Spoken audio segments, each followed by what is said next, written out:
Un non-match, voilà. C'est un non-match pour moi de la Saint-Etienne. Alors je suis peut-être un peu sévère quand je dis ça, mais franchement, ce match face à Marseille m'énerve, le résultat m'énerve, la physionomie du match m'énerve, l'attitude des joueurs, je trouve la façon dont ils sont rentrés dans ce match n'était pas à la hauteur de l'enjeu. Un stade plein, 42 000 personnes et des Stéphanois qui se font marcher dessus d'entrée de jeu. Dès le début du match, on a senti que les Verts n'étaient pas dedans en fait. Et c'est un peu par miracle sur une erreur marseillaise, le gardien qui se trompe, que les Verts ouvrent le score par Denis Bouanga. C'était la première occasion stéphanoise.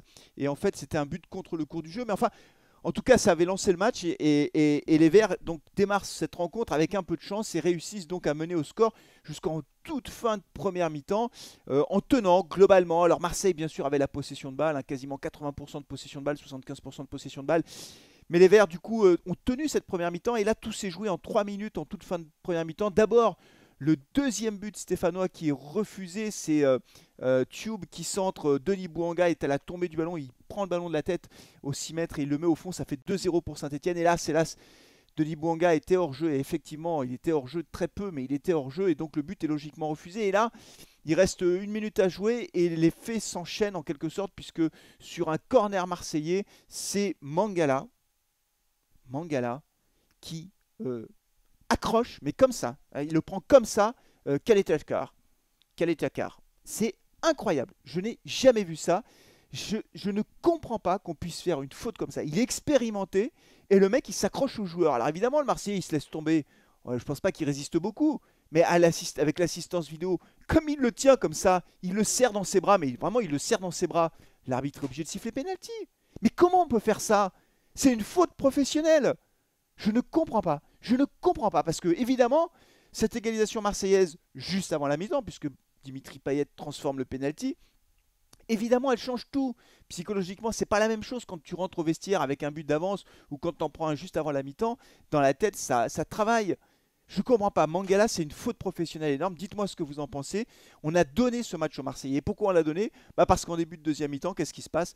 Il y a le deuxième but marseillais qui arrive avec cette fois-ci Timothée Koldziak, qui fait une magnifique frappe en pleine lucarne enroulée. Alors on va me dire le pauvre, il ne peut pas grand-chose. Je sais pas, honnêtement je sais pas. Quelquefois Colo il fait des trucs comme ça, on ne sait pas d'où ça vient. Quelquefois et je me souviens de mains qu'il fait dans la surface de réparation comme ça, qui engendre un penalty. On a l'impression qu'il craque, il ne contrôle pas ses mains. Là, il prend du gauche, il la met dans la lucarne, alors que Bernardoni s'était interposé. Paul Bernardoni, qui a fait plutôt un match correct dans l'ensemble, il s'était interposé deux fois. Une première fois face à Dimitri Payet en première mi-temps, dans un duel 1 contre 1. En deuxième mi-temps aussi, face à Dimitri Payet toujours. Il a fait un match correct, même si on en prend 4 à la fin. Mais Colo, enfin, on a donné ce match aux Marseillais. Voilà, c'est ça la vérité. C'est qu'on a donné le match aux Marseillais. C'est le penalty honteux concédé par Mangala, inacceptable, et le contre-son-camp de Colo fait que, évidemment, quand tu es mené 2-1 à la maison, alors que tu as mené 1-0, après mentalement tu lâches. On a vu ensuite à d'autres buts, on a vu Dieng qui a marqué sur penalty. Il y a eu un troisième penalty pour une faute cette fois-ci de l'inexistant, je vais le dire comme ça. Arnaud Nordin dans ce match, on l'a pas vu, Arnaud Nordin, donc il concède un penalty. Et puis un dernier but de Harit, ça fait 4-2 au final, avec deux penalties concédés et un but contre son camp. Si avec ça on me dit qu'on n'a pas donné le match aux Marseillais, c'est que je n'y comprends plus rien. Alors c'est extrêmement pénible parce qu'au classement, évidemment, on reste toujours relégable en quelque sorte, en tout cas barragiste, devant 3 à gagner. Donc en fait, c'est une compétition qui va se jouer à 5 clubs. Il y a 2 qui descendent, un qui joue les barrages. Metz a perdu, Bordeaux a fait match nul, donc ils ont 23 points tous les deux. Nous, on en a 27. On a Clermont qui a perdu à domicile face à Nantes. Et puis, on a également Metz pardon, pas Metz. On a Lorient qui joue au moment où j'enregistre cette vidéo, ce débrief. Lorient n'a pas joué, qui va jouer face à Paris. Donc, on ne sait pas ce que va faire Lorient, mais ça va jouer entre Lorient, Clermont et Saint-Étienne, place de barragiste. Puis Metz aussi, peut-être, et Bordeaux. Donc, en fait, c'est plus qu'un championnat à 5. C'était au départ un championnat à 7 ou 8. Après un 7, 6. Maintenant, c'est un championnat à 5. Voilà. Les taux se resserrent et je suis très inquiet. Le prochain match face à Lorient va être décisif à l'extérieur. Mais en tout cas, dans la physionomie du match, je suis inquiet. Je suis de nouveau inquiet.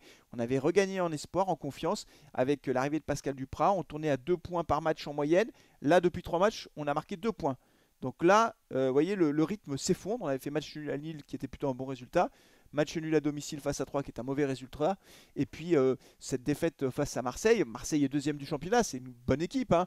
Mais la physionomie du match me laisse beaucoup d'amertume parce que c'est nous qui avons donné cette victoire à Marseille. Et sur le terrain, j'ai pas senti les joueurs dedans. Je les ai pas sentis impliqués comme d'habitude. Alors, je vais pas faire des transitions parce que j'aurai pas le temps de faire le montage. Je vais tout de suite enchaîner sur une deuxième partie de cette vidéo en vous expliquant que je commence à être un peu agacé là par non pas par Pascal Duprat parce que voilà, mais pour l'instant l'opération maintien est toujours en cours et peut-être qu'il va y arriver. C'est une mission impossible qu'on lui a confiée, donc il faut toujours garder ça en tête. Il est arrivé, c'est un champ de ruines, donc il reconstruit. Mais là, Pascal, il va falloir faire des trucs là, parce que là, ça commence à partir de travers, tu vois, 2 points en 3 matchs. Euh, le, le reproche principal que je pourrais faire, et dites-moi si vous êtes d'accord, c'est qu'à un moment donné, il va falloir faire rentrer un peu de concurrence dans l'équipe. Parce qu'aligner toujours la même équipe, avec toujours les mêmes joueurs, avec toujours le même schéma tactique, ça commence à poser des problèmes. De gros problèmes. Alors d'abord, l'équipe adverse sait exactement comment on va jouer. Donc pour elle, c'est quand même assez facile de s'organiser en fonction du jeu de la S Saint-Etienne. C'est un 5-3-2, toujours. Toujours, ou un 5-4-1, peu importe. C'est toujours 5 défenseurs. C'est bon, on a compris là. Ça marche pas toujours. Ça marche face à certaines équipes, face à d'autres équipes, ça ne marche pas. Face à 3, ça n'a pas marché. Face à Marseille, ça n'a pas marché. Donc là, Pascal, il faut faire autre chose. De temps en temps, il faut peut-être tester un 4-4-2 up là, par exemple. Un 4-2-3, hein. Pourquoi pas? Soyons fous. Essayons. Enfin, je sais pas, essayons des trucs. Parce que là, le 5-3-2 ou le 5-4-1, je peux plus. Surtout quand on a des latéraux qu'on ne met pas sur le terrain. Et là, c'est le deuxième point, Pascal. Il va falloir faire jouer un peu plus la concurrence. Parce qu'il y a des joueurs sur le terrain, là, c'était pas bon, hein. Tu fais sortir trop tard. Riyad Boudbouz, il n'était pas dans son match. Pendant le live, je l'ai dit, il faut sortir Riyad Boudbouz tout de suite. Moi, j'aurais fait sortir Boudbouz et Nordin. Parce que Nordin n'était pas dans son match. Zéro Nordin dans ce match. Il était transparent, mais ça arrive. Mais à un moment donné, quand les joueurs ne sont pas bons sur le terrain, Riyad, il ratait des contrôles. Il rate jamais ça d'habitude. On peut passer à côté d'un match. Mais du coup, il faut faire les changements plus vite. On a fait le changement une fois qu'on avait pris le deuxième but. C'était trop tard. Donc je crois qu'il va falloir faire rejouer un peu la concurrence. Seydou Sow, pourquoi pas? Miguel Troco, moi je veux voir Troco sur le terrain. Enfin, il va jouer la Coupe du Monde quasiment avec son équipe et il n'est pas titulaire à Saint-Etienne. Il faut faire jouer la concurrence, Pascal. Sinon, on va pas s'en sortir. Et le 11 de départ, à un moment donné, il va falloir quand même que certains joueurs se remettent un petit peu en question. Alors sur le terrain, en termes de performance individuelle, Zedou Youssouf n'a pas été très bon. Gourna a marqué un beau but à la fin, il faut le souligner. Une belle frappe de l'extérieur de la surface de réparation. Mais je n'avais pas trouvé qu'il avait fait un match excellent.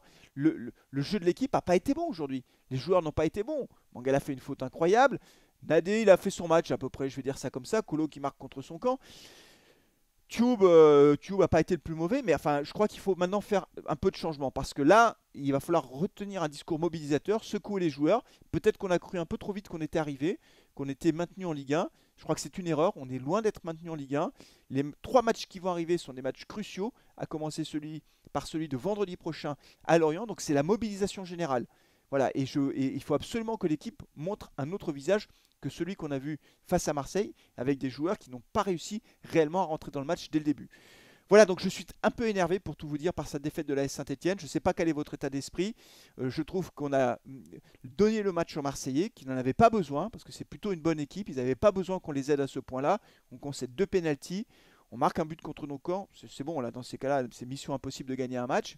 Et alors qu'on est toujours en très grande difficulté au classement. Voilà, c'est tout pour aujourd'hui. Je m'excuse pour ce débrief qui n'est pas comme d'habitude. Vous voyez, je ne peux pas faire de montage, je n'ai pas le temps, donc je vais le mettre en ligne comme ça.